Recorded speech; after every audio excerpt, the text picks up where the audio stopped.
Heart attack क्या होता है, ये अचानक क्यों आता है, पता कैसे चलेगा कि हार्ट अटैक है, क्या कोई प्राइमरी ट्रीटमेंट है जो हम घर पर दे सकते हैं, टेस्ट कौन से होते हैं, एंजियोग्राफी, ईसीजी, एंजियोप्लास्टी, ये सब क्या होता है, हार्ट अटैक का प्रॉपर ट्रीटमेंट क्या है, ऐसी कौन सी हैबिट्स है जिन्हें हम फॉलो कर हार्ट अटैक होने से रोक सकते हैं। इन सारे सवालों के जवाब इस एक वीडियो में एंड तक बने रहिए और हार्ट अटैक के बारे में बिल्कुल सिंपल भाषा में पूरी जानकारी इस वीडियो में देखते रहिए। पहला क्वेश्चन, हार्ट अटैक होता क्या है, ऐसा क्या हो जाता है कि अचानक दर्द उठता है और कुछ लोगों की तो जान भी चली जाती है। हमारे बॉडी में हार्ट का जो मेन फंक्शन होता है वो होता है सभी ऑर्गन तक ब्लड और ऑक्सीजन को पहुंचाना। इस काम के लिए एक सिस्टम बना हुआ है जिसमें छोटी छोटी नसें ब्लड को सभी अंगों तक पहुंचाती है। अब हार्ट भी एक ऑर्गन है जिसको भी ऑक्सीजन और ब्लड दोनों की जरूरत पड़ती है, तो यही छोटी छोटी नसें हार्ट को भी ब्लड सप्लाई करती है। मान लीजिए कि ये नसें पानी के पाइप की तरह है जिनमें प्रेशर से ब्लड फ्लो करता है। सोचिए अगर पानी के पाइप में कुछ जमने लग जाए, जैसे कचरा, पत्थर या कुछ फंस जाए, तो उसका फ्लो तो रुक जाएगा, उसमें ब्लॉकेज आ जाएगा और जब तक आप उस ब्लॉकेज को नहीं निकालेंगे वो फ्लो आगे ही नहीं बढ़ेगा। ठीक इसी तरह हमारी खून की नसों में भी ब्लॉकेज आ जाता है और जब ये ब्लॉकेज उस नस में आता है जो हमारे इस पूरे सिस्टम की लीडर हार्ट को ब्लड सप्लाई कर रही है, तब हार्ट तक ब्लड और ऑक्सीजन नहीं पहुंच पाता है और ऑक्सीजन न मिलने के कारण हार्ट की मसल्स डैमेज हो जाती है, डाई होने लग जाती है, उसकी डेथ हो जाती है और इस पूरी प्रोसेस को हार्ट अटैक कहते हैं। अब एक क्वेश्चन मन में आपके आता होगा कि ये ब्लॉकेज होता कैसे है, ऐसा क्या जम जाता है नसों में कि हार्ट अटैक ही आ जाए। तो हमारे शरीर में कोलेस्ट्रॉल नाम का एक फैट होता है जिसे हम आम भाषा में चर्बी भी कहते हैं, जो कि हमारी बॉडी के लिए ज़रूरी है। लेकिन जब ये ज़्यादा मात्रा में हो जाता है तो ये नसों में जमने लग जाता है और प्लेग बनाता है, और ये प्लेग सिर्फ कोलेस्ट्रॉल का ही नहीं बना होता है बल्कि दूसरी चीज़ें भी होती है, जैसे calcium, waste product, fibrin etcetera. जब ये प्लेग टूटता है तो ये नसों को चोट पहुंचा देता है और बेसिकली जब हमें चोट लगती है तो थोड़ी देर बाद उस जगह पर खून जमने लग जाता है, पर क्लॉटिंग प्रोसेस स्टार्ट हो जाती है। तो यही जो प्रोसेस है ये हमारी आर्टरी या नसों में भी होने लग जाती है, इससे वहाँ खून के थक्के जम जाते हैं, क्लॉट बन जाते हैं और यही क्लॉट नस को ब्लॉक कर देते हैं। इसे ही कहा जाता है हार्ट की नसों का ब्लॉकेज। अब आप लोग सोच रहे होंगे कि ऐसे कौन से कारण या रिस्क फैक्टर है जिसके कारण ये सारी चीजें होती है। तो पहला देखेंगे फैमिली हिस्ट्री। अगर आपकी फैमिली में ऐसी किसी को प्रॉब्लम है तो रिस्क फैक्टर है कि आपको भी हो सकती है। दूसरा है कोलेस्ट्रॉल और ट्राइग्लिसराइड का बढ़ना। बेसिकली कोलेस्ट्रॉल सैचुरेटेड फैट की ज़्यादा खाने से बढ़ता है, जो हम फ्राइड चीज़ें, जंक फूड, स्ट्रीट फूड खाते हैं, इन सब के कारण। तीसरा है बीपी और शुगर का बढ़ना। चौथा है टोबैको या अल्कोहल का ज़्यादा यूज़ करना। ओबेसिटी, मोटापा भी इसका कारण हो सकता है। एक एज के बाद भी ये प्रॉब्लम्स होने लग जाती है।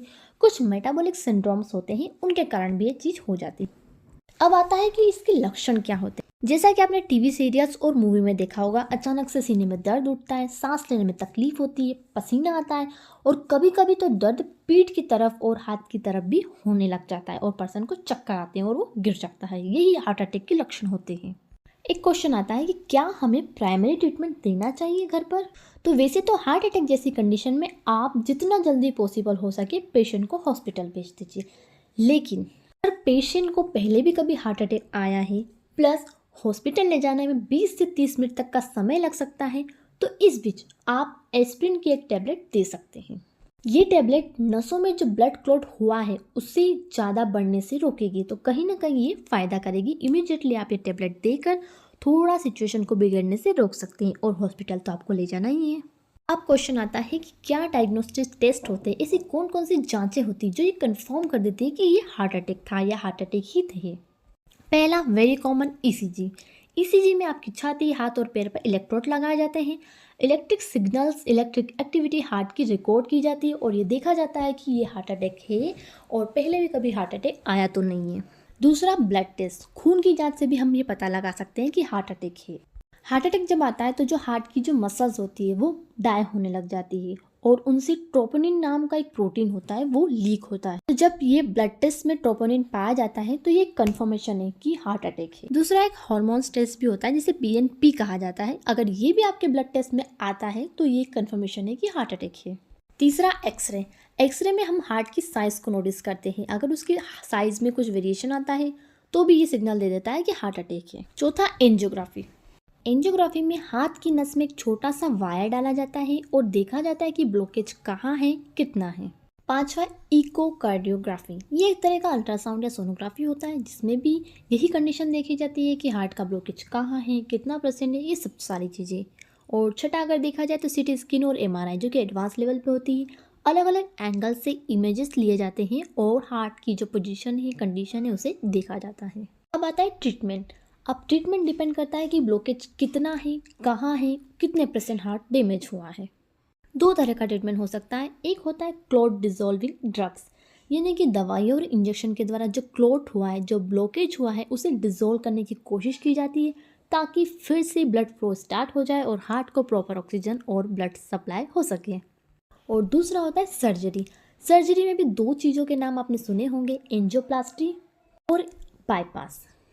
एंजियोप्लास्टी में जिस नस में ब्लॉक हुआ है वहाँ तार को डालकर बलून के जरिए ब्लॉकेज क्लियर किया जाता है और एक स्टेंट लगा दिया जाता है जिससे कि फ्यूचर में फिर से वो नस ब्लॉक ना हो सके। और दूसरा होता है बाईपास। बाईपास का आम भाषा में मतलब होता है एक नया रास्ता बनाना। तो हार्ट बाईपास में भी कुछ ऐसा ही होता है। इसमें जो नस हार्ट को ब्लड सप्लाई कर रही है, जो कि ब्लॉक हो चुकी है, उसकी जगह हम दूसरी नस को लगा देते हैं, एक नया रास्ता बना देते हैं जो कि हार्ट को ब्लड सप्लाई कर सके। और ये नस उसी पेशेंट की बॉडी की ही होती है, हाथ की या पाँव की। सर्जरी से हार्ट की नस से जोड़ दिया जाता है। ये सर्जरी थोड़ी कॉम्प्लिकेटेड होती है लेकिन इसके सक्सेस रेट भी अच्छे हैं। अब आता है प्रिवेंशन या बचाव। ऐसे कौन से हैबिट्स हम फॉलो कर सकते हैं जिससे हमारे हार्ट की हेल्थ इंप्रूव हो सके और हमें हार्ट अटैक की जो रिस्क है वो कम हो सके। पहला, नमक कम खाना है। WHO की रिसर्च में बताया गया है कि एक पर्सन को डेली 5 ग्राम से ज़्यादा नमक नहीं खाना चाहिए। नमक में सोडियम होता है जो कि हमारी बॉडी के लिए ज़रूरी है, लेकिन ज़्यादा खाने से हाई बीपी की प्रॉब्लम होती है और हाई बीपी के कारण हार्ट अटैक आता है। दूसरा, सैचुरेटेड फैट कम करना। कुछ सालों से सैचुरेटेड फैट जैसे कि junk food, street food, fatty चीज़ों का सेवन बढ़ता जा रहा है। ओकेशनली ये खाना ठीक है, लेकिन डेली हैबिट्स में जब इसका उपयोग होने लगता है तो ये सैचुरेटेड फैट कोलेस्ट्रॉल बनाना शुरू कर देता है जो कि नसों में जमकर उन्हें ब्लॉक करेगा। इसलिए सैचुरेटेड फैट भी कम खाना चाहिए। तीसरा, शुगर इंटेक कम करना है। रिसर्च के अकॉर्डिंग एक पर्सन को डेली 30 ग्राम से ज़्यादा शुगर नहीं खाना चाहिए। इससे ज़्यादा अगर आप लेंगे तो आपको डायबिटीज़ का खतरा है और डायबिटीज़ भी एक रिस्क फैक्टर है हार्ट अटैक का। चौथा, फिजिकली एक्टिव। कम से कम 20 से 30 मिनट की एक्सरसाइज डेली करना है। अगर टाइम नहीं मिल पा रहा है तो आप वॉक पर जा सकते हैं, थोड़ा सा घूमने भी जा सकते हैं। पांचवा, गुड स्लीप। हमारी बॉडी और माइंड को भी चार्ज करना बहुत ज़रूरी है और स्लीप करने से, सोने से ये चार्ज होती है। इसलिए मेक श्योर करें कि आप 7 से 8 घंटे की नींद अच्छी ले रहे हैं। छठा, avoid alcohol and smoking. Daily basis पे अगर अल्कोहल और स्मोकिंग का यूज़ किया जा रहा है तो ये भी एक रिस्क फैक्टर है, इसलिए इनका इंटेक भी कम होना चाहिए और ना ही हो तो अच्छा है। सातवां, रूटीन ब्लड चेकअप। कम साल में एक बार या 3 साल में एक बार रूटीन ब्लड चेकअप करवाते रहनी चाहिए ताकि माइनर से माइनर प्रॉब्लम्स भी डिटेक्ट हो सके और समय रहते हम उसे ठीक कर सके। आई होप ये वीडियो आपके लिए हेल्पफुल रहा होगा। पसंद आया हो तो प्लीज़ इसे लाइक करें और इस चैनल को सब्सक्राइब कर ले ताकि ऐसी हेल्थ रिलेटेड वीडियो आपको फ्यूचर में और मिलती रहे। Thank you very much.